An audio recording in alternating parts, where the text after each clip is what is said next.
Have you seen this? The movie that puts the karate back in Christmas. Welcome to Have You Seen This? The world's only podcast about obscure, overlooked, and misbegotten media. All discussions will be spoiler heavy. You have been warned. This show would not be possible without the support of our patrons. If you would like to support our show, join us at patreon.com/haveyouseenthis. Patrons get the show a week early, and $5 supporters also get access to our Discord. Or you can tip us at our Ko-fi. Visit the link in the show notes. I'm sorry, Tim, but after Pervy the Clown, I just lashed out. I don't know what to tell you.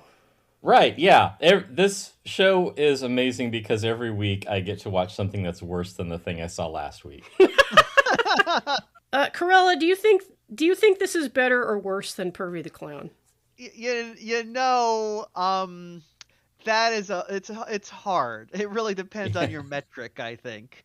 Mm-hmm. I will say this. I think I prefer Pervy the Clown because there's something there's something charming about the do-it-yourself aesthetic of Pervy the Clown. It's like watching a child fail. You're like, oh, bless your heart. There's certainly more pathos to it. Whereas this is just cheap. This is like Pervy. Here's the thing: there's a human element to Pervy the Clown. When I watch it, I understand Pervy. He sucks at what he's doing, but I understand why he's doing this. He's like, it's very human that he just wants to stick his. He's terrible at what he does. Yeah. Yeah, he's bad at everything, every aspect of what he does. But but it's like he just wants to hump a woman's leg and make her smell his crotch hand, and it's like that's so I get it, I get that. It's very pure. It's a real human emotion. Exactly. Whereas this seems to have been made by a lunatic. Yeah, not even in just so many words. Yeah, it's just this is the product of. I watching this. When is this movie from? It's from 2019. Recent, yeah. Okay, so I will say this. Remember when we watched Argyle and I was like, the AI did this movie? This movie, I was watching it and I was like, I genuinely cannot tell if this is an AI generated movie or a human lunatic movie. It is just so alien. I could not get a beat on it. But since it's 2000, there's someone who exists in their own psychosis so completely that they'll just take leaps of logic in the movie where audiences will understand, and no, they I understand. won't. Yeah. No. It's wrong, but that's I think the idea behind it. There is a touch of human craft about this. We are, of course, talking about 2019's A Karate Christmas Miracle, and before I throw it out to my esteemed co-host Tim, and of course our guest, you all know Bitter Karella. Hey. You came back for more. Yes. Before I throw it out to the group, I guess I should explain myself a little bit. I think somewhat recently, this was covered on a recent Best of the Worst episode by Red Letter Media, and as I explained to Tim. My first impression was, those lovable drunks from Milwaukee, they got so hammered they forgot to explain the movie. Mm-hmm. Well, as it turns out, I went to Tubi and I watched the movie myself and I was like, oh my God, they actually captured the fever dream feel of this shit. Yeah. I don't know, inadvertently, maybe not. But long story short, it haunted me because I really wanted to know what the fuck the point was. I mean, starting with the fact that it's called A Karate Christmas Miracle. Mm-hmm. Which and barely even is that. Yeah, and it may have defeated me because I not only roped in Tim, I also went to the premier bottom barrel garbage expert in the world, Bitter Karella, and I said, you're going to have to help me with this one because there's threads of things, but the whole package is just so confounding. So right. I put it to you, gentleman and lady. Yeah. Well, I think that, what Karella was getting at earlier about, there is a pathos, there's a human element to Pervy. Pervy is the worst thing I've ever seen, but, you are drawn into just the sort of pathos. the unremitting failure of this production. Whereas this, like, do you feel like you ever feel like you shouldn't have watched a movie, like you're worse for having seen it? That's how I feel having watched A Karate Christmas Miracle. Like, I would pause it partway through and watch a whole other movie just to, like, cleanse my palate, and then I come back and watch more of it. That is how unrewarding it is as an experience. Yeah, it appears to want to be a warm-hearted family film. And it is. It's mostly it's a relatable Christmas story. Like, I mean, we've all been there. You've had your dad disappear during a clown shootout at a Second Amendment lecture during a party at a movie theater. I mean, it's a classic story. and not die, by the way. Merely, like, it's like the script didn't decide what happened to him. He disappeared. Like, he wasn't obviously killed. He just, like, ceased to be after the shootout at the Second Amendment hearing. Yeah, there's a headline briefly in a montage segment of the movie in which the headline says lawyer kidnapped after mass shooting, and it's like, okay, God, where to start? Because that isn't really how mass shootings work. I don't think they routinely take hostages or whatever. The story doesn't make any sense. Like, it doesn't make a lick of sense. The writer-director had a bunch of, like, bees flying around inside his skull, and they came up with the screenplay, and a lot of the parts just don't fit together. Bees are helpful. I think they were angry wasps. Angry wasps, yeah. I mean, not even pollinators. They're just asshole and wasps.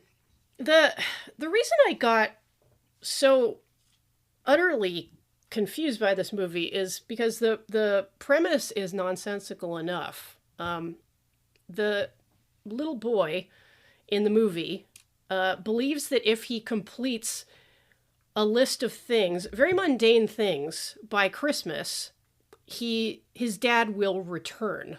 One of the things he has to do is earn a black belt in karate. That said, this is obsessive compulsive behavior. That's what it is. I thought has. it was going to be about, like, OCD or something, because, like, a thing that happens with...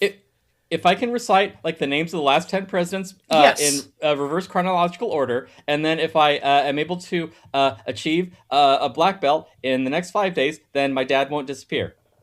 Right. So you see how that would follow, naturally. Naturally. It really is like a portrayal of obsessive-compulsive disorder. And obsessive-compulsive disorder, as it actually is, not like, people saying, like, oh, I like to clean a lot. Right. With OCD, it's really about, like, controlling your horrible anxiety by performing little tasks, little rituals that will supposedly, like, put the world right. Of course, you can never put the world right, hence the suffering of people with OCD. But that's fucking irrelevant. Limits. Yeah. I mean, like, that is, like, if the movie Safe, like, if Julianne Moore had learned karate, like, maybe she would have felt better by the end of it. She would have been self-actualized and opened a karate dojo in the San Fernando Valley, and she probably would have been an Apple TV Plus series instead of a thoughtful Todd Haynes film. But we haven't heard much from Karella, because I've been flapping my yap. Karella, the reason I asked you along is because you're really good at this kind of thing, which is parsing the blitherings of a madman. And that is why you are here. The filmmaker here is Kenneth del Vecchio, who is not only a filmmaker, but also a lawyer, and I believe a former judge on the East Coast. He appears in the film as the missing father, whose name is Bob Genesis. Interesting. Which would imply that his wife's name is Abby Genesis, because his wife is in this. Her name is not Kenneth del Vecchio's wife. That's the character's name. Yes, she is some gal. That's $10. But Karella, what do you make of A Karate Christmas Miracle? Well, I have to say that your description of this movie to me did not do it justice. I don't think any description of this movie can do it justice. Which is weird because it was just the throw up emoji. That's all she sent. Yeah, it is literally every scene from this movie feels like it is from a different film, and I do not. I think this is probably the most like. It feels like a simulation of having a stroke. Now, Karella, if you could try that again by telling a meandering story where you misremember a Christmas standard, could you like maybe explain that? Use that to describe the movie. Like, say that you're Frosty the Snowman, and your friend sent you a movie to watch, and wait, you've been hit by a chair. And then Frosty wants to sue the WWE because he's taken too many chair shots to the snow globe. There is a lot to hate about this movie. And I think it is an impressive testament to the performance of that woman that she manages to be the most obnoxious thing in this entire film. But I do think, okay, so... Who are we referring to also, just for the people who we want to prevent from having to watch this movie? Yeah. Well, let's say... So wait, but I think it's important to give an actual capsule summary of the film. Mm-hmm. So what is happening is okay, so there is apparently at a movie theater, there is an event. It is a 3-tiered... The daughter of the movie theater owner has a 3-tiered event. So it starts out as a public, it's like a public party, and then it turns into like a constitutional speech. Symposium, thank you. A conference symposium, and then it turns into like a private gathering of friends. So these 3 events happen at this movie theater. There's also a horror movie happening the same night. It's not clear if it's one of these 3 things or a 4th thing that happens. Is this before or after the masked clowns shoot everyone? That's right. Now at the public, so that's the thing. The 3rd part of the 3-tiered event, which is I think it starts off like private friends, then symposium, then public event. The public event involves guys dressing up like clowns and girls dressed up in crazy makeup, which allows a security guard, who also is a security guard at the school where the Karate Kid goes, and a security guard at the movie theater, to come in dressed as a clown. Although why he needs to sneak in dressed as a clown if he's a security guard there, I don't know, and do a mass shooting. Now, and when they were explaining that, I was just grabbing my balls and saying, "Why?" Everyone is asking why, because we never find out why he does the mass shooting. No, however, the pain of the man who has no one to wave his stinky fingers in front of. Right. Anyway, so after the mass shooting, the security guard clown disappears, as so does the father of the Karate Kid, who was at the Constitutional Symposium part, arguing for, I think, like allowing guns to be carried, but only in very narrow circumstances. Yeah, the movie wasn't very clear about like what side it fell on the Second Amendment issue. The movie wasn't very clear. Full stop. I do like the glimpse we get of that symposium, though, where the dad of the Karate Kid lawyer guy, he's there, and he's wearing a wife beater, a giant crucifix, and like a suit jacket over that. So it's a very bizarre wardrobe choice. He has some nuanced, informed opinions on the Second Amendment. Yes. Anyway, so he disappears along with the clown after this mass shooting. A year later, his son is become convinced that if he gets a black belt by Christmas, he will cause his father to come home. Keep in mind, it's about December 19th or so. And he's at a red belt, so he has to earn like 3 belts in 5 days. No, more than that. Like, when we first meet him, he has a yellow belt. This is an entire progression. Like, oh, wow. Like, he goes to, like, yellow and orange and blue and green. Like, there's times where, like, he'll be in one scene with, like, an orange belt, and then he'll just show up in the next scene with a blue belt. Be like, got my blue belt, ma. Like, it happened in the edit. And he also decides he has to do a bunch of things, like I said, like reciting the presidents backwards, stuff like that. He Mhm. also takes a vow of silence, which is also important to making his dad come back. That Meanwhile, it's yeah. good for Oh, the sorry. audience that he does that. Good for the audience. Yes, very good for the audience, because boy, this kid cannot act. This kid, every time he opens his mouth, I mean, this is gonna be mean. It just makes me think of that Onion video where they're like Halloween costumes to like for your effeminate son, and uh, he's just like this little like lisping little shit who Yeah. is just like constant. He's really like a real shit to his mom, Hmm. constantly through this whole thing. And I'm not sure if this was a director's choice. So like, find me the most like hateable child. Yeah. But yeah, this Because he's kid. like, I don't know, he's kind of like little man-tating his mom a bit. He's just Yes. sort of like condescending to her, like, geez, get your shit together, mom. He's an old Yeah. soul. And let Yeah. me take the moment to surprise you both. I know you will Mhm. both be shocked to hear that the Karate Child is played by one Mario Del Vecchio, the son of the director. Oh, so he didn't have a choice in the matter. Got it. Yeah, that is not surprising. Hey, kid, you want to Finding be in a out, martial arts movie? You want to be a karate champ? I actually when I finding out that the dad in this movie is played by the director kind of made sense, because when they showed his picture for the first time, and it's this kind of like George Costanza looking guy, I A was just schlub. like, yeah, a schlub. My immediate thought was like, okay, that is not a dad in like a family Christmas movie, because what you do for that character is you have like a good looking guy with a beard and a flannel shirt. Who That is we, a dad in a Christmas movie, yeah, you who we know? do meet when she go. Fuck, I can't even. I don't know why she ends up at a diner, but she meets like the owner. Oh no, because like she gets a phone call from Bob's phone, even though Bob disappeared, and for some reason she's told to go to the diner, and she meets an insane person, and then like Jay, who actually owns the bar, he comes out, and he's like straight out of like Hallmark movie central casting. Like he Yeah. should be. Yeah, I thought they were going to get together. You would Yes. think, but we don't see this guy again after that scene.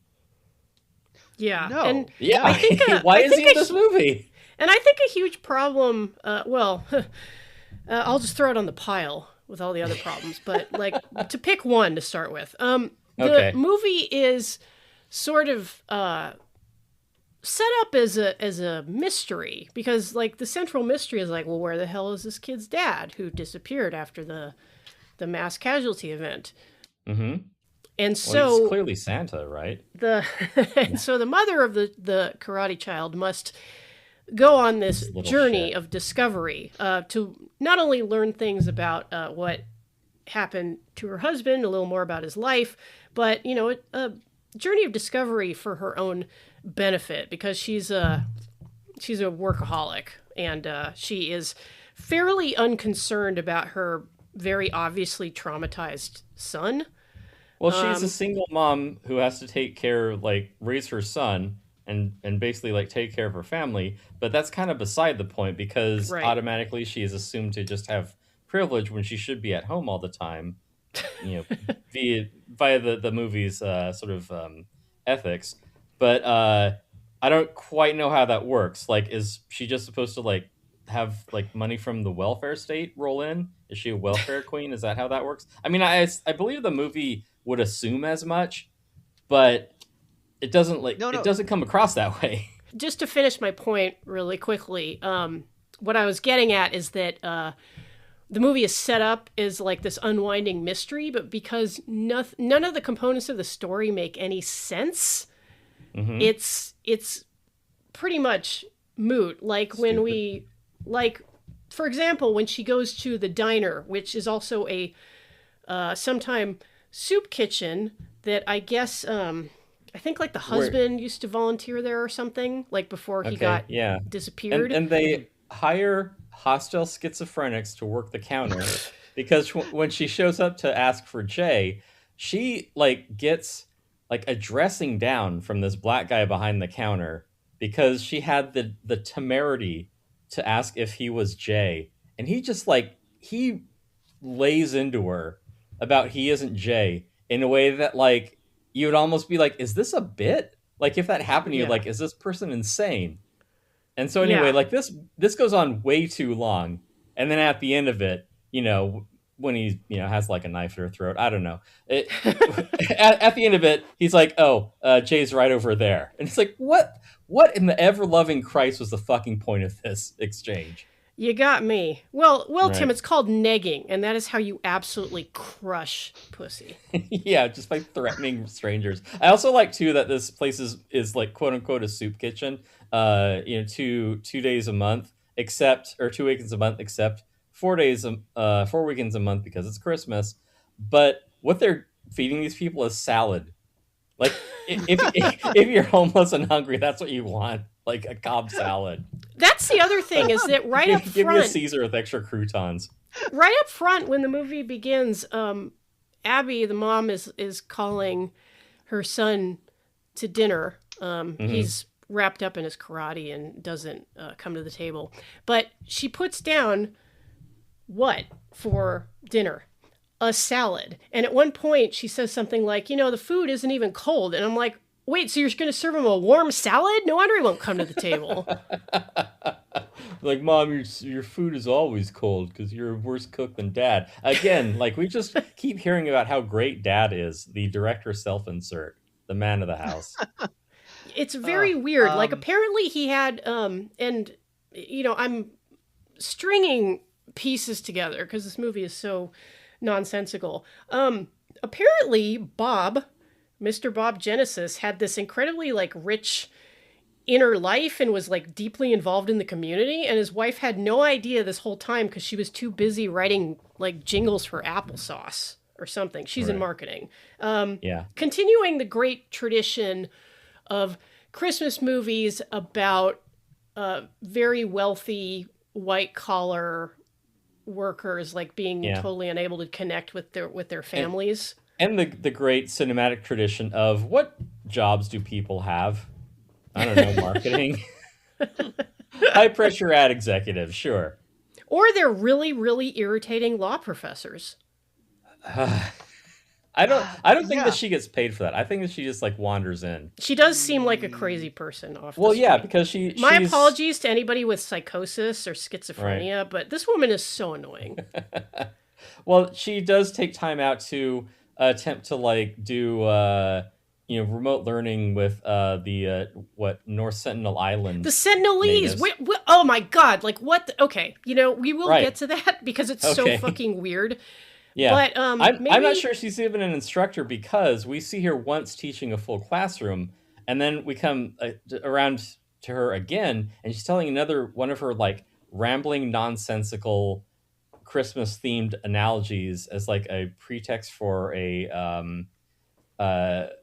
discussion on I guess like legal culpability or like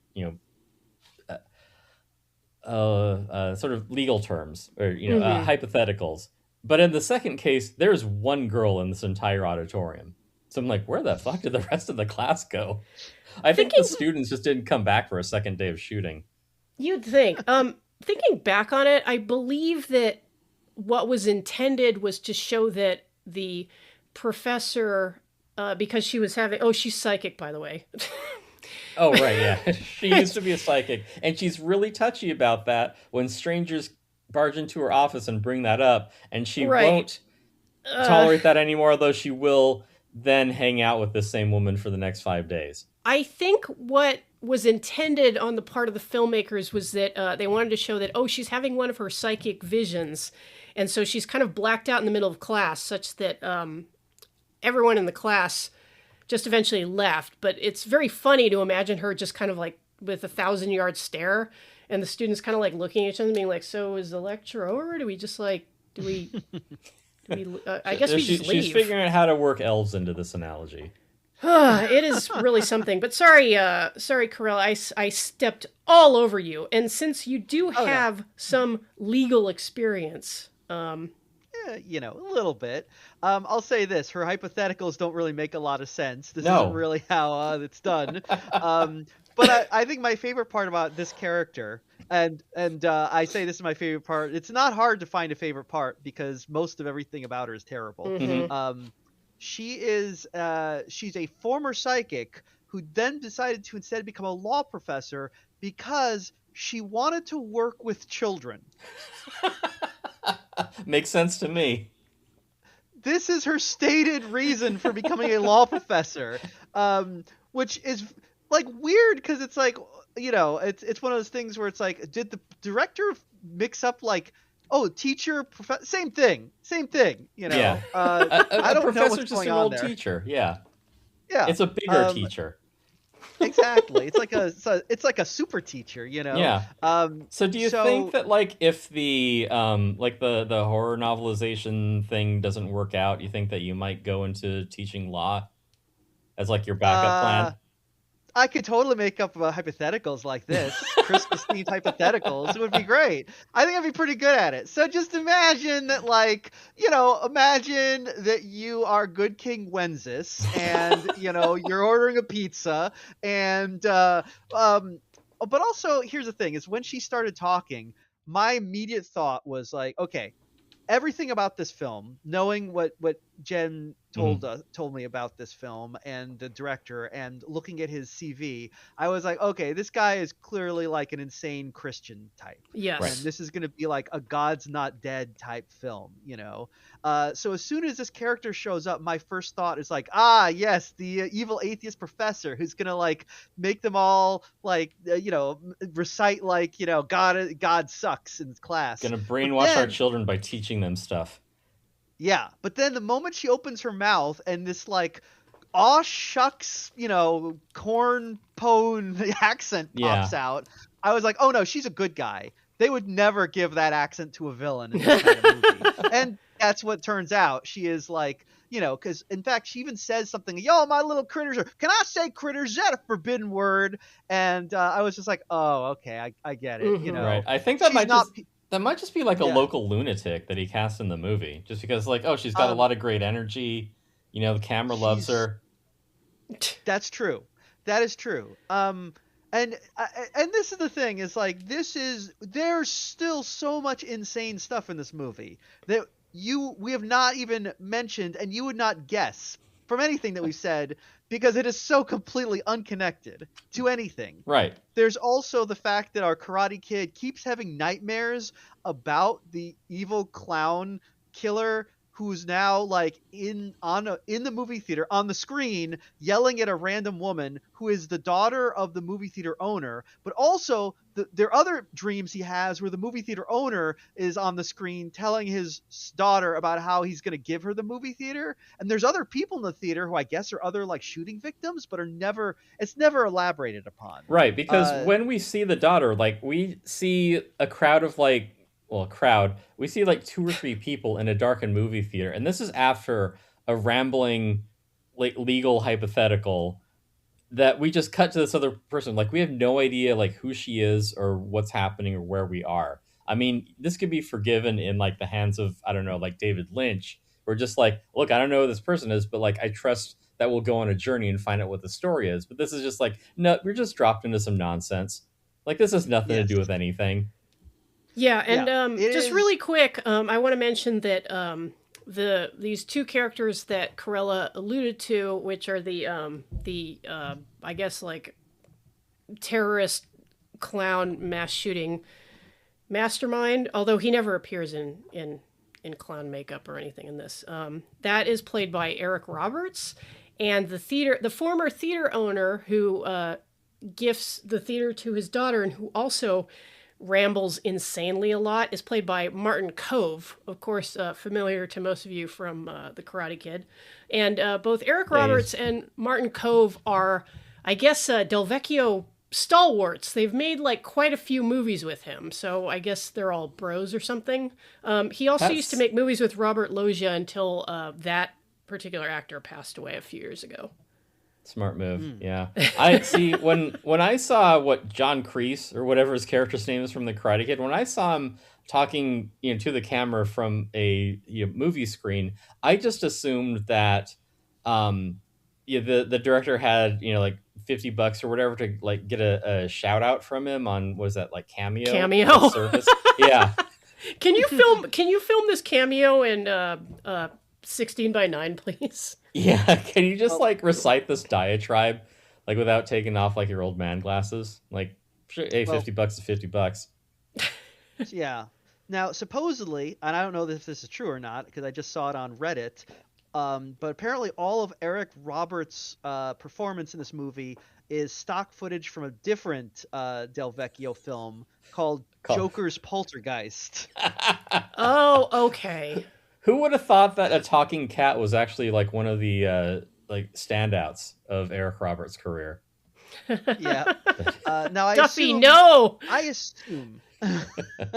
Now, all I can assume here is because Eric Roberts, he does this ranting and he does put on a clown mask at one point. Oh, he does. So all I can assume is that Del Vecchio was making this movie about the karate, Christmas, and he was like, okay, I Eric Roberts is he's my biggest actor. I want to put him in here. He's not available. I'll use this footage from Joker's Poltergeist, but he's got a clown mask in this one bit. So suddenly I'm rewriting the script so that there's a clown massacre that happens. Wait, did Joker's Poltergeist get released? I don't know. I only know that it is the original title, Joker's Wild. Oh, okay. That's the good name. From 2016. Yeah. See, I thought it would have gone the other way. I thought that he would have been filming Joker's Poltergeist, Joker's Wild or whatever, and Eric Roberts is like, "Oh, I actually got a job working on an actual movie. I can't finish shooting this with you." As like his excuse. I'm shooting Righteous Gemstones. Yeah, I got to go be in Righteous Gemstones. I'm going to be in Georgia for 2 weeks. I can't finish making your movie. And then, the director just like rolled with it. And it's like, all right, this is the B plot in my Christmas karate movie. I got to make a movie. Like, I can't not make a movie. I'm just going to use this footage and just take it as read. But this is the other thing. The whole clown connection. Now, I'm so fucking sick of clowns, by the way. Oh God, yeah. Next week, The Greatest Show on Earth, starring James Stewart. Anyway, fuck. The shooting in this movie is very transparently based upon the shooting that happened a few years back in Aurora, Colorado, such that the daughter of the theater owner in this movie is named Aurora. Oh, which is that's cute. It's just, tasteful. But it's tasteful, yeah. And it's interesting because it appears to repeat the falsehood that the shooter in Colorado was like some kind of like Joker-style clown, which he wasn't. It was just like a narrative that got kind of like out of control in the media, and because people wanted to have a moral panic about years later about the... Yeah, like because people were like, oh, he had like all this Batman memorabilia in his apartment, and then that eventually turned into like somebody saying like, well, I think he had like maybe he had a Batman mask, but he wasn't. Yeah, like, and that really into... differentiates him from about 90% of adult white men. A fan of Batman. Well, the Joker is very important to the white male community, as we all know. He's a trickster figure, as you will understand from his works. Oh, of course. So the whole clown thing, I mean, if the filmmaker did indeed recycle footage from this Joker's whatever movie, like, did that perhaps inspire the central conceit of A Karate Christmas Miracle? But you would think that it would be the other way around, that it would have progressed from, oh, what is the kid needs to do something to get his dad back, what happened to his dad. But that doesn't make any sense either, because like, who gets kidnapped after a mass shooting? Yeah, I think it's just waste not, want not. Just throw it all in. We'll use it all. Yeah. It's the clown approach. I'm doing all this footage. I'm doing cinematic pareidolia, basically. I'm like trying to impose meaning where there is merely nonsense. Yeah, this followed that, so they must make sense. Like, oh, no, don't assume. Don't jump to conclusions. No, it's a very bad movie. Mm-hmm. I will say that like the only, like, watching this film, like, we all have fun watching nonsense and trying to interpret it. Or we That's used like to a anyway. thing people do. Right. People love looking at like, people love looking at like a shitty cartoon and being like, well, don't you know the Smurfs are actually an allegory for communism? Whoa, man. Like, stuff like that. Right. It's like, but, I'm just trying like, to eat my cereal here before I got to go to school. But watching this movie, of course, you're very tempted to try to find order in the chaos. And literally watching this, the only thing that I can figure for like meaning in this is there's a scene where the kid has a dream where he's on the phone with the guy who used to own the theater. And that's Aurora Senior. And that's a double fake out too, because he dreams that he is in bed and then he gets up and talks on the phone. This is the dream. So he dreams that he's on the phone with that guy who is hanging out with some weird Russian woman, and he's talking about how he then, during this conversation, he mentions to the Miss Aurora Senior, yes, you gifted your daughter that movie theater and then you disappeared, just like my father left me a gift and he also disappeared. But my father's not where you are. He's it's not warm where he is like it is where you are. And they have this conversation that makes no sense. Aurora Senior is all like, have you learned what I taught you? And the kid is like, we've never met. It's like, okay, nothing here makes any sense. But like, I watched this and all I could figure was like, okay, Aurora Senior disappeared and he's somewhere warm. I know that the creator of this movie is a psychotic Christian. This entire movie has to be some sort of allegory for heaven and hell or something. And Aurora Senior's in hell, and that's got to mean something. That's got to pan out, and it's actually going to be like a religious thing. Yep. But yeah, that is when I say that literally the fact that Aurora Senior is in a warm place is the only thing supporting this theory. That is it. Yeah. There's nothing else in this movie that would lead you to this conclusion. But I was so desperate for meaning that I was like, it's got to be that. You would go crazy trying to make sense of this movie because the only way this movie would make sense is if you were crazy. Yes, that's true. In an insane world, only the insane prosper, but only the prosperous decide what is sane. Whoa! It's true. Oh, did I blow your mind? I do like that in that conversation too, that it is a little kid delivering what sounds like a tough guy speech as delivered by like an insane like mega church priest. Yeah, it's weird. It is like a very, what is it, a Saratov speech type thing, as the kids say on the internet. Sure. I think that's the guy. I don't know. I think you mean Sephiroth. Thank you, that guy. I don't know who he is, but they're always referencing him on the internet. Karella's played even fewer video games than I have, so. I care nothing for video games. Fair enough. She don't fuck with them, folks. But, hey, books are his drug of choice. That's right. That's right. Books are my anti-drug. Yeah. Okay, but here's the thing about this film. If I had to try and guess what was happening here, it really feels... This movie is a brisk hour and a half. And it really feels like they made a movie about like, oh, what if a kid had to do karate to get his dad back for Christmas? Mm-hmm. And how are we going to fill a whole hour and a half with this? Because 90% of this movie is bizarre filler that has nothing to do with anything. Some of the filler appears to be like attempted comedy bits, like that like guy in the diner who like just acts like an asshole. Yeah. He all really is an asshole. Just it's not even funny. Yeah. It's just like not even a bit. Just like let me be mean to this stranger. It's disorienting. Yeah, and then the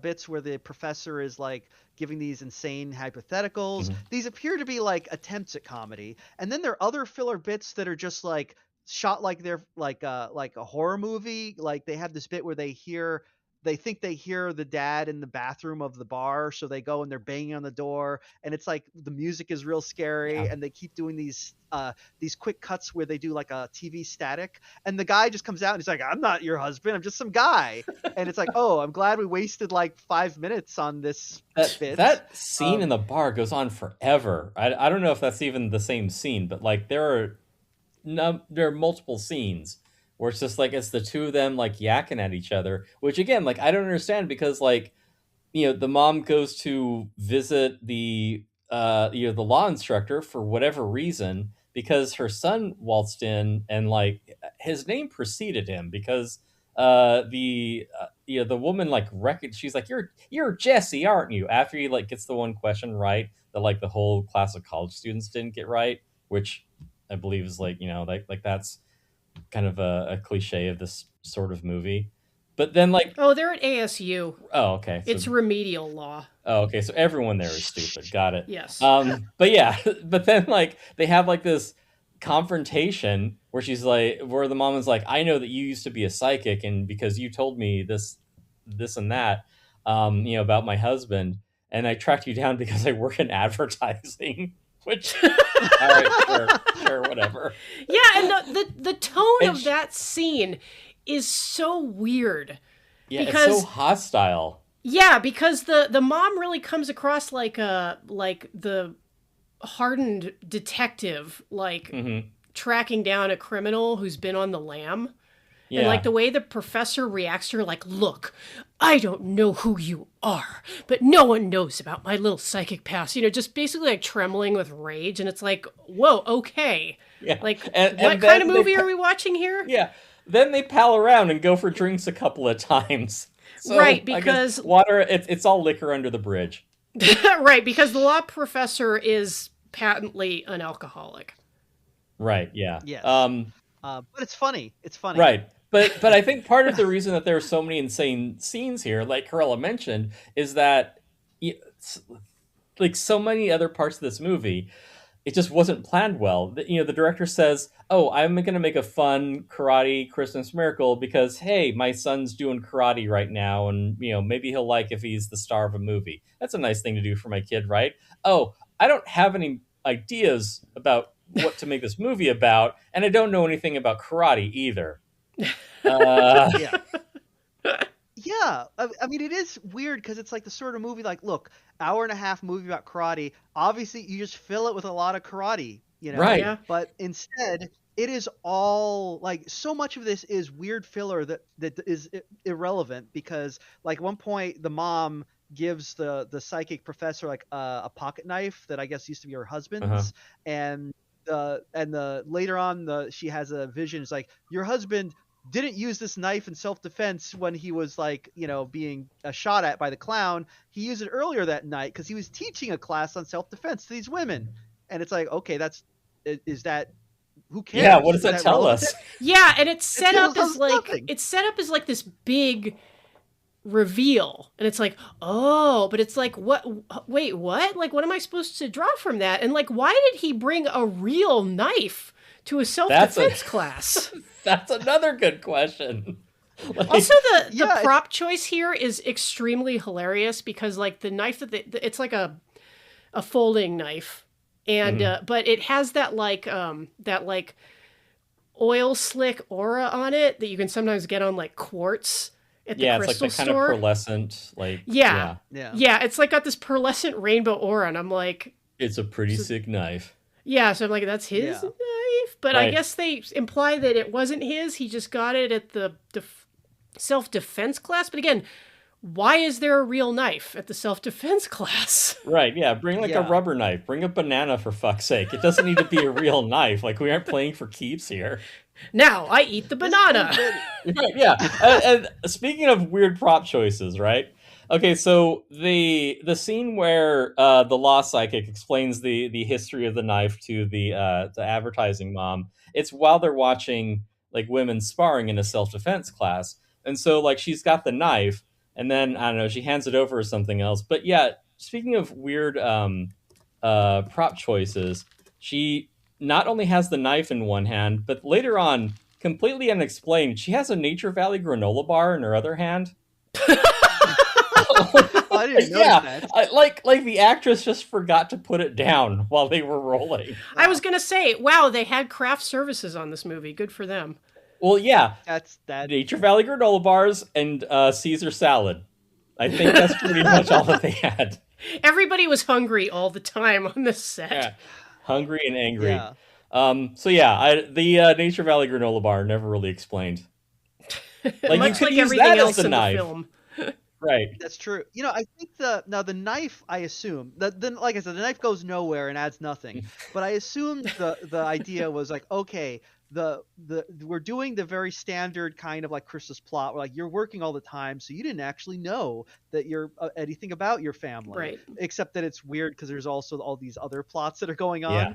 about like disappearances and clown murders. But there are a few things that over the course of this, like our main woman learns that she didn't know about her husband, and it's weird because they're all incredibly mundane things Mhm. that like, but they act like he tried to tell you this, but you were too busy to listen. And they literally say this about, I didn't know that my husband was a black belt in karate, and it's like, what do you mean you were too busy to listen? That takes one sentence to explain. Right, yeah. That's not like, That's something that like that's comes not up- a hard thing. That's something that like comes up in passing. Like, what do you think they talked about over dinner when they're eating their Yeah, cold and- salad? Yeah. And that this would make, if that was the case, this makes him like the first older white guy to not immediately mention that he's a black belt. Yeah, that's Like true. he's going to keep that under wraps. I mean, that's true. I feel like now listen, if I were a black belt in karate who volunteered 2 days a month at the homeless shelter and taught a women's self-defense class, I would never fucking shut up about this stuff. Everyone would know. Honey, I can't wash the dishes. I have to go teach the women how to protect themselves against rapists. That's right, ladies. I'm a feminist. Apparently, the mom, though, she's just too busy writing jingles about jalapeno applesauce. Right. Speaking of comedy bits, all the things that all the things she's advertising are obviously supposed to be funny, but like just aren't. Just dumb. Like Yeah. one of them is like, oh, what, at Christmas time, gravy. It's very Christmassy. What if Santa Claus was in the kitchen with Mrs. Claus putting gravy on a chicken? And it's like, I could tell you thought that was funny when you wrote it, but it's not. There's nothing there. Yeah. That's literally just a thing. Like that's a real ad. What if Yeah, what if it's Santa was in the befuddling. kitchen putting his gravy on Mrs. Claus? Hey, check out our Christmas Evil episode. See, I mean, now that would be funny. Right. That is a joke. We're More script things- doctors. But yeah. Oh, let's wait. There's also another character in this that we haven't mentioned. Probably because she's even more useless than everyone else, and that is the babysitter? The babysitter. The babysitter. Oh, you mean blonde woman with coffee mug? Yes, the blonde woman who comes in and says like, oh, I need money for grad school, so yeah, I'll babysit your son for like a night, which is very weird because it feels like the director doesn't know how much grad school costs. Well, It's not really a babysitting gig type of deal. But then it's funny because she's like, I'm really sorry that your husband's dead. He was real cool. It's like, this is how real people talk. what a great insight too. What was my husband like? Oh, he was cool. Like, oh, thanks. That helps. He was a black belt. Both the mom and the babysitter have this very distinctive hairstyle that you see in cheap movies a lot, like cheap Christian movies. I don't know how to describe it. It's like Mar-a-Lago hair. I don't know. Well, It's it's a godly hairstyle. It's Yes. it's not a movie where they were going to spend a hell of a lot on hair and makeup. I would venture to say that perhaps quite a bit of the cast provided their own, rather than having a person dedicated to that. And actors will bring their own stylist, wardrobe, and granola bars. yes, and the Yes. main actress is and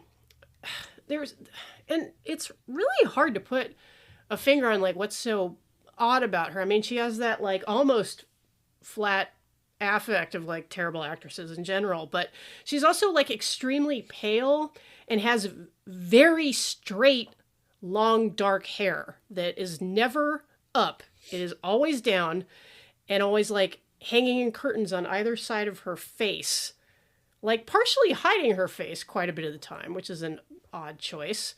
So she's an oddly Gothic? mom Yeah. / advertising executive. Mhm. Like there is Maybe I she's don't- just more business-like. Like she isn't all like a folksy, like lunatic version of like the magic school bus lady, like the law psychic is. Professor Frizzle. Professor Frizzle. yes. I don't know how to say this because like every time I saw the actress on screen, Milo Milosevic, or I think is her name, there's something about her where I was like, I feel like this character is much more, like not a mom, but so much as like our parents are both dead and the older sister now has to care for the younger brother. Like she just has this older sister aura. That was my I think first thought. Yeah. Yeah, because she does Yeah, seem, I mean, maybe. I don't know what it is about her, but she does seem very young.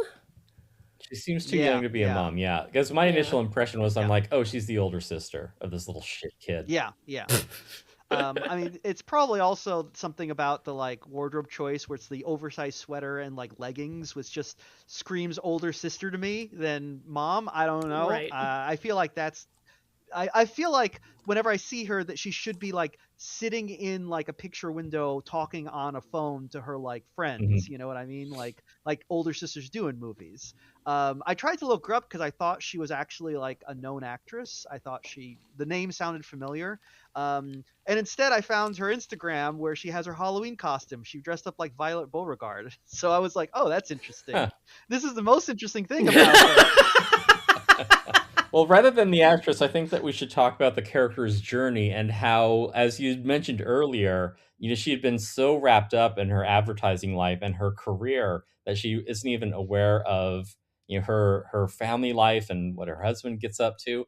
And thanks to the woman who hates her, the law psychic, she learns to like loosen up and blow off work and like miss important meetings, which then she like gets mad about to the law psychic and then like thanks her for helping her to be irresponsible in her job. Look, I can't make sense of it because the movie doesn't make sense. Like the character's motivations do complete 180s just scene to scene where, at one point, like the advertising mom like works too hard, like she's always working too hard, then suddenly she like blows off her job and not even in a way where like she has like a work-life balance. It's like she just like goes some important meeting that she's supposed to have because the woman who was berating her about how she's like spoiled and privileged told her to not care about her job,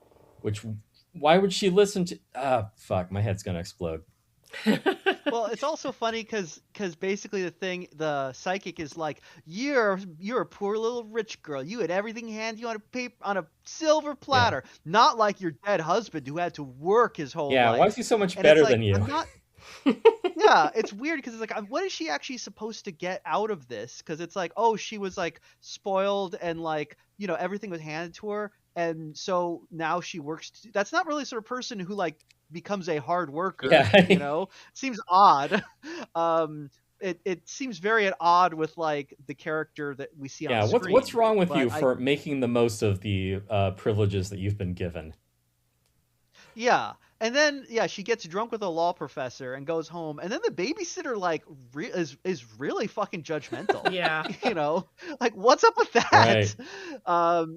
Yeah, she's all just like, yeah, look at you. You're all drunk. You're a loose lush, Lucille. And it's like, jeez. Yeah, like mom can't catch a fucking break here. Yeah, for real. Yeah, like, so I found a friend, a woman who hates me and who I have to take out to buy drinks because she's a fucking ludge. Female friendship is so complicated. Yeah, God forbid women do anything. Right, yeah. Well, also, there's another scene in this, another wonderful filler scene. And this scene, it's filler that's not even, because like I said, a lot of the filler scenes are obviously like, throw some comedy in here, or like, ooh, throw a spooky thing in here. Here's a completely useless one. They go to like a nativity, a local nativity, because the professor is like, oh, I had a vision that your husband was here once.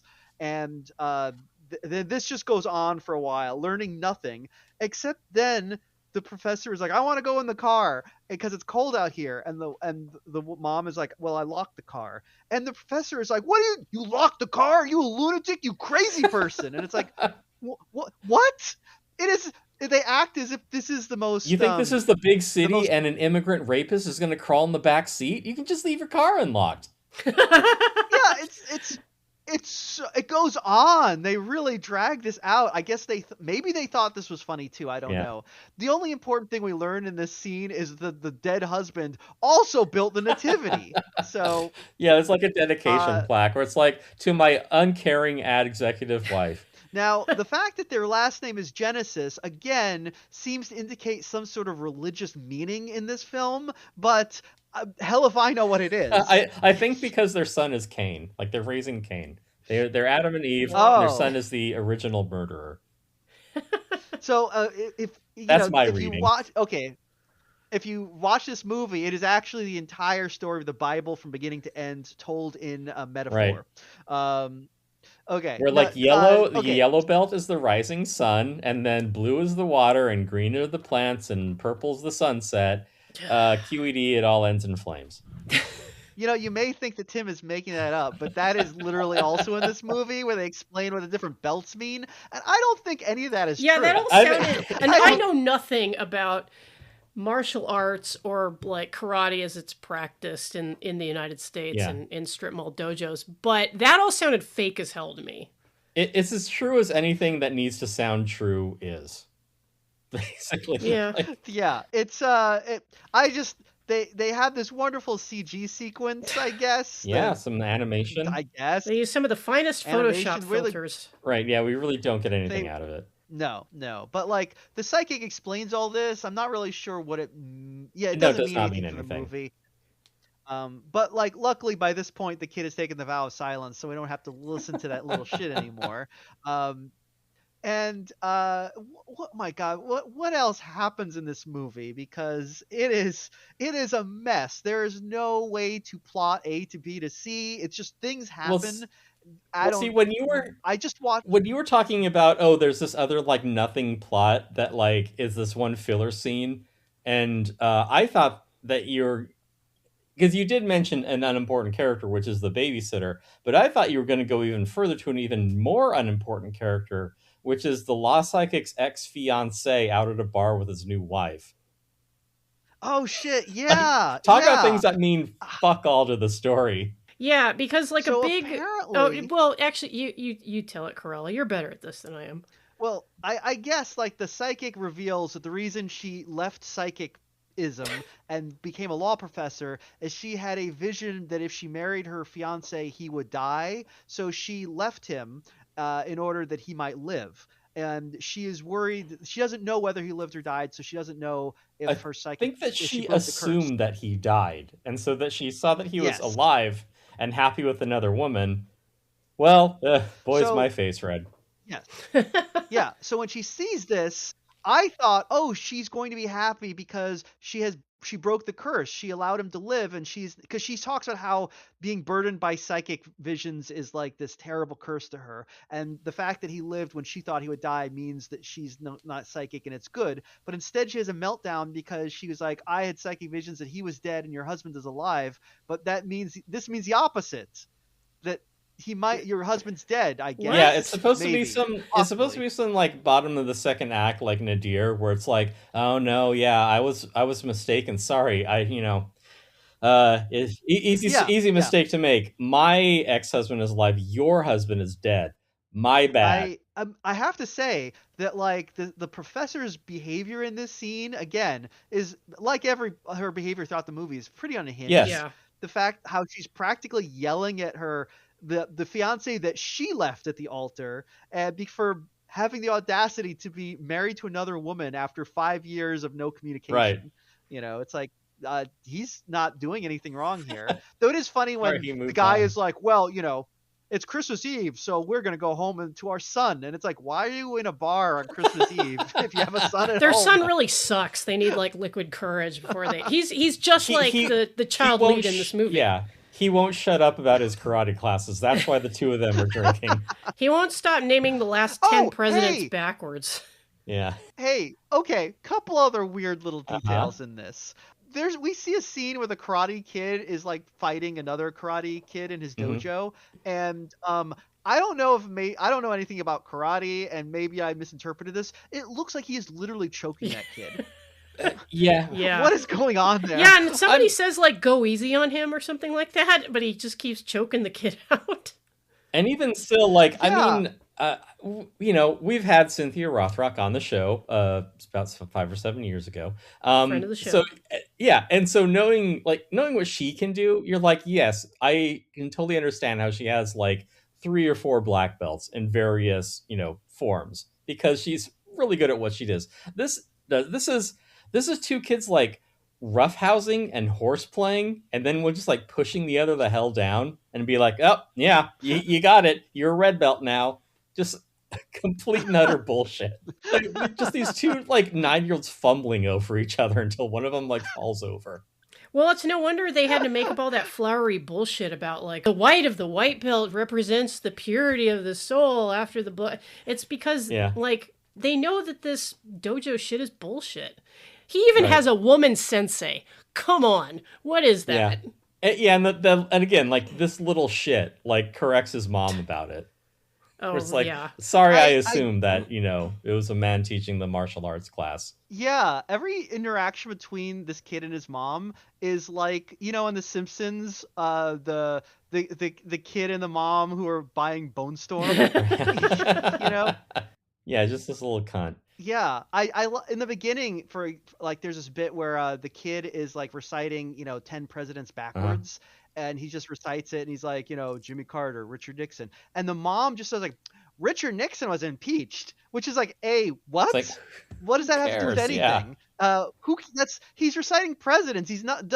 Richard Nixon was still president, despite being impeached. What are you talking about? The thing is that he wasn't impeached. Like, no, he wasn't. He resigned. And it's like, what are you both talking about here? What difference does any of this make? It's such a like, you know, actually like internet kind of argument. It really is. Yeah. Like, actually, Nixon was impeached. No, he was. He resigned from office. Like, okay, muted. Yeah, it's like that's yeah, but it's like that's great. So does that mean? Okay, here's the question: if you were to list all the presidents. What does that mean? Do you like? Well, we don't list the ones who resigned or were impeached because retroactively they were no longer president. They're erased from the historical record. It's like, what the fuck? That doesn't make any sense. What is going on? Yeah, because like in this movie that doesn't make sense. I mean, people will list like Andrew Johnson as a president, even though he was impeached. Right. Yeah, that's right. Our most impeached president. Suck it, Johnson. Guy. Yeah, I wouldn't want to be him right now. So the lost psychic, turns out that she was wrong. Her psychic abilities suck. Bob has been dead this entire time.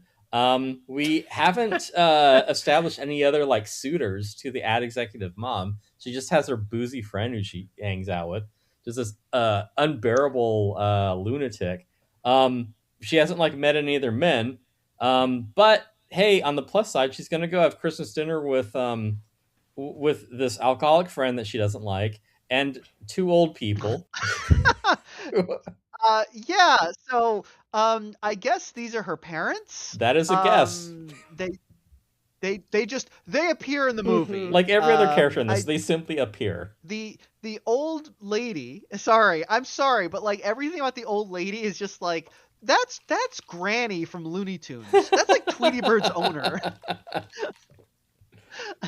But luckily, Christmas Day, they're all there. Like the kid is doing push-ups, and they're all just like, "Wow, that kid's amazing." Kid's a fucking weirdo. He's and his push-ups are terrible. This kid cannot do push-ups. I'd be like, no, do them again. Do 10. I've seen better pull-ups in an airport.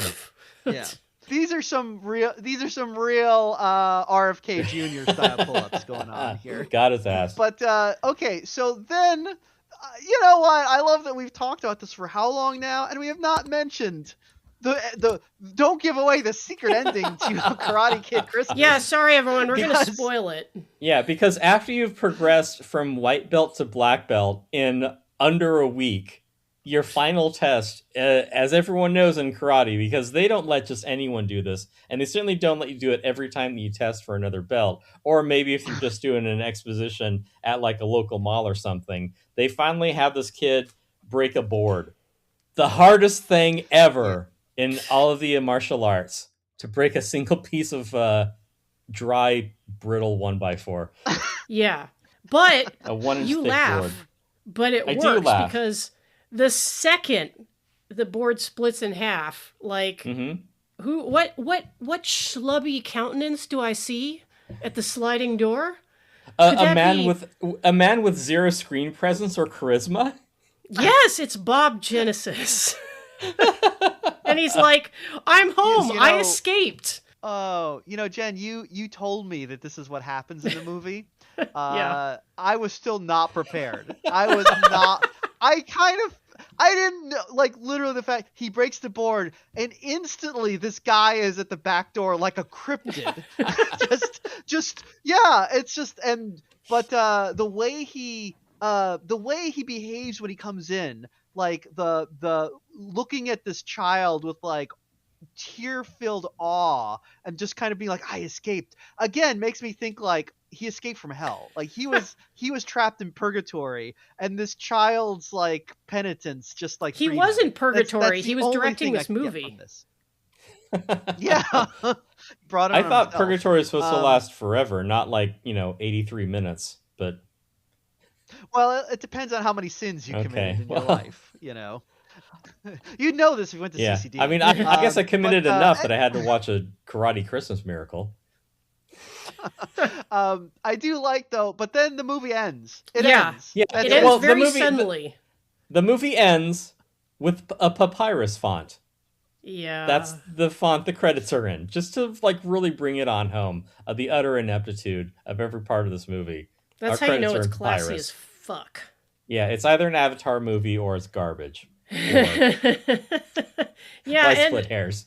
And the way the dad appears, it really does look like, he was like out in the backyard shed, just like waiting for the kid to like break a board or something. It is so bizarre. Yeah, was this like a prank or something just to like motivate his kid to like get through his karate classes? Like, yeah, and hey, maybe your dad will come home. And it's like, how fucked up is that? It's like, yeah. Okay, so you literally couldn't go home until your kid completed this list. I mean, tasks. He could have just been in like AA or something. He could have been like detoxing, and like the mom was keeping him busy, being like, "Hey, you got to keep up your karate thing, so you don't, focus on how your dad just abandoned us." And then at the end, because it's Saturday and he's done, he'll show up. Yeah. God, before I saw this, when Jem described this movie to me, I had this very particular vision of what I thought it would be. Nothing could have prepared you. I was like, no, I was like, in my head, I was like, oh, I think I mentioned to Jen, it's like, oh, it reminds me of things like the Hug-a-Bunch movie, which if you ever seen it, it's basically like, it's like one of those made for kids movies to sell toys. The Hug-a-Bunches are like my favorite genre. And yeah, from the Stranger Things era, basically. Mm-hmm. Yes, yeah. It's basically if Labyrinth was made by the Cabbage Patch Kids. The Hug-a-Bunch movie is basically like this little girl, she's upset because, it's an 80s thing, and, when the 80s, usually if you were like, want kids to be relatable to kids' problems, you're like, okay, it's about a kid dealing with like a new sibling, or they just moved to a new house. But the Hug-a-Bunch movie decides that like what the problem the kid is dealing with is that her grandmother is going senile and is too old, and they want to her family wants to put her in a home. And Hug it out, so kids. the Hug-a-Bunches, yes, they come and they tell the kid, you need to hug her more, because when grandmas feel too old, they need more hugs. And in the movie, this works. And I was just like, this is just the sort of thing where, it's like you have a problem that cannot be solved, and therefore you're just going to make up. Just hug it out, bitch. And so kids at home, could be like, I guess I didn't hug my grandmother enough because she's dead now. She died of Creutzfeldt-Jakob disease because you didn't hug her enough. You little shit. Yeah, so when Jen mentioned that it's about a kid who wants to do karate so that his dad can come back after being a victim of a mass shooting, I kind of thought it would be like that. It would be like, oh, they want to make a movie that kids can relate to with their modern problems, but if you actually made that movie, it would be a real downer, because there's no way to say that your dad is actually coming back to life. But we're going to ignore that and be like, yeah, we're gonna ignore it and say, if you learn karate, maybe you can bring the dead back. Maybe like Jesus, your father will return. Oh my God. I don't know. Okay, there's the I don't religious know. reading. Jesus seems like kind of a layabout compared to the dad, though. Like Jesus did like 2 or 3 miracles, but I mean, this dad far and above. Like it really puts Jesus in his place. Yeah, you didn't see Jesus teaching women how to like give somebody the people's elbow. Right? Yeah. No. A lazy Also, hippie. Jesus was, and Jesus was only dead for 3 days. This guy spent a whole year Right, dead. So, yeah. Bob Genesis. Skills issue, son of God. But he's back, and it's a Christmas karate miracle. It reminds me of that movie Nope. No, not Nope. Yup. Yup. What is the Jordan Peele movie about? It's a Jordan Peele movie. It's about there's a flying alien in it. That's Nope. Okay, which one? Nope is the one Nope. with Jean Jacket, With the UFO. the alien creature. Gotcha. Okay. All right, that one. Nope. Good job, Jordan Peele. Great name. Great. Awesome. No notes. That movie. Does it get the idea of the movie across? Nope. Nope. Yeah, well, you know what? There's a lot to be said about that movie, but the movie asks the all-important question: what do you call a bad miracle? That's not really a very important question at all, but we learn that when we watch a Karate Christmas Miracle. You learn what Oh, here's a bad miracle. That's a good point, because look, I'm glad that Jordan Peele is doing what he's doing, taking big swings. Quite a few people really connect with his movies. I didn't really connect with Nope, but I appreciated that he was trying to do something. What he put up on the screen was like a big grab bag full of ideas, which didn't quite cohere to me, in much the same way that the grab bag of ideas in Karate Christmas Miracle doesn't cohere at all. I don't know what lesson I'm supposed to draw from Karate Christmas Miracle. I don't know how cosmically or scientifically or anything, how the miracle that's central to the story is accomplished. I don't understand. And I guess that's why I came to you ultimately, Karella, because you're good at this. You're good at picking through these refuse heaps from Tubi and other streaming services. Just like crap that nobody in their right mind would watch except me. And sometimes Tim, when I put a gun to his head and say, "You're going to fucking watch Baby Cat, asshole." Yeah, well, Baby Cat was a delight, but you do owe me for this one. You're gonna have to watch a lot of Ghost Stories for Christmas to pay this one back. You know what? That's fine, because I honestly thought you were going to say you're going to have to watch all of Tales from Pandora's Box. No, oh come on, God no. But, and I was gonna start screaming without stopping. No, but I am gonna upload more Pervy the Clown episodes to the Dropbox. Oh, good. Well, good. Our couple of listeners will be delighted to hear that, because some of them did want to see further clips of Pervy the Clown. Oh my God! Why? No! I tried to warn you. Look what you have. It wasn't a distress call. It was a warning. This is not a place of honor.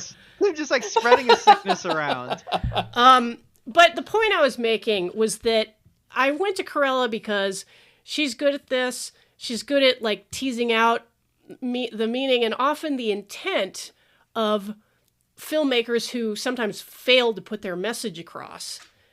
But I'm concerned that maybe I just subjected you to a cognitohazard unnecessarily. I genuinely cannot figure this one out, but again, I feel, for no particular reason, but like in my bones, I feel like this was intended to have a religious allegorical meaning, and the fact that the ending especially, just because like I thought like, oh, he gets the I thought it would be something like he gets the black belt, right?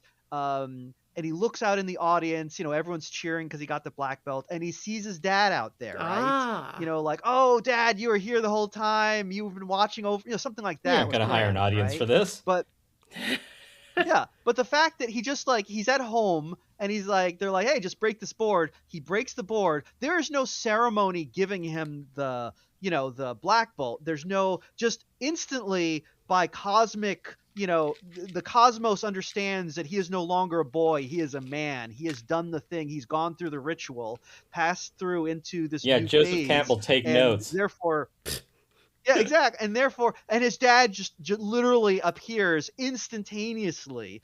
And so I'm just like, there's no other reading this than there's some sort of supernatural thing happening here.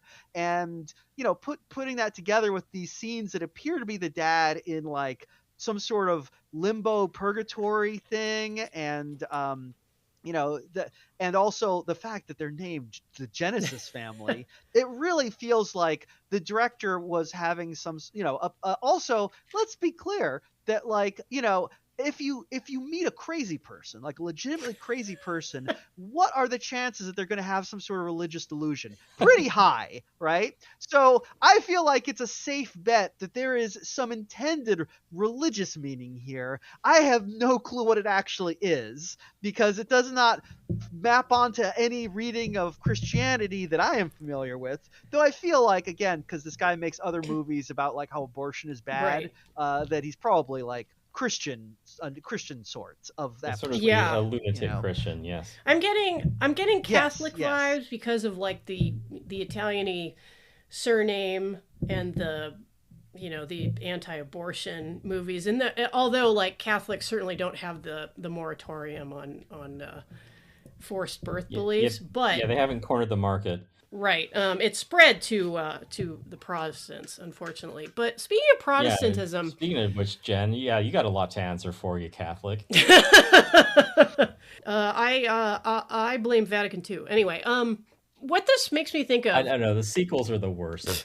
what this makes me think of, speaking of Protestantism, is I think you'll remember this one, Karella. There's a 70s evangelical movie called A Thief in the Night. Ah, yes, I think that's an Estrus Perkle. Yeah, something like that. It's one of them weird guys who was all about the rapture, and one of the quote unquote miracles in that movie is that someone God, you is. guys remember the rapture? Remember when that actually happened? Yeah, like 8 guys That got was raptured. so It was kind of crazy. disappointing. Yeah, Frankly, I wasn't surprised that continue. I'm still here, if I'm being honest. I feel blessed in my own way, really. But go on. Anyway, so one of the so-called miracles in A Thief in the Night is that a character is bitten by a snake, and he is then saved by the swift action of doctors who give him anti-venom. And this is extrapolated to be a miraculous act by God, not the direct action of the medical staff, but like, oh, well, God wanted you to be saved, obviously. And it seems to me like there are like a few extra steps in there before you get to God, but okay, like it, if God wanted it's just it like to in happen. The Velvet Vampire, how like God saved the dumb girlfriend from dying for that snake bite. Carl. Check out our Velvet Vampire episode, folks. But like I was saying, Vampire, yeah. I mean, the someone being saved from an untimely death via snake bite, it's like, okay, if God wanted it to happen, I could certainly see how he would make that happen. But the central miracle in this movie, you don't go from A to B. Like, that's what I keep coming back to, is that I don't understand how this miracle occurred. Like, how? Why? Hey, Jen, the Lord works in baffling and stupid ways.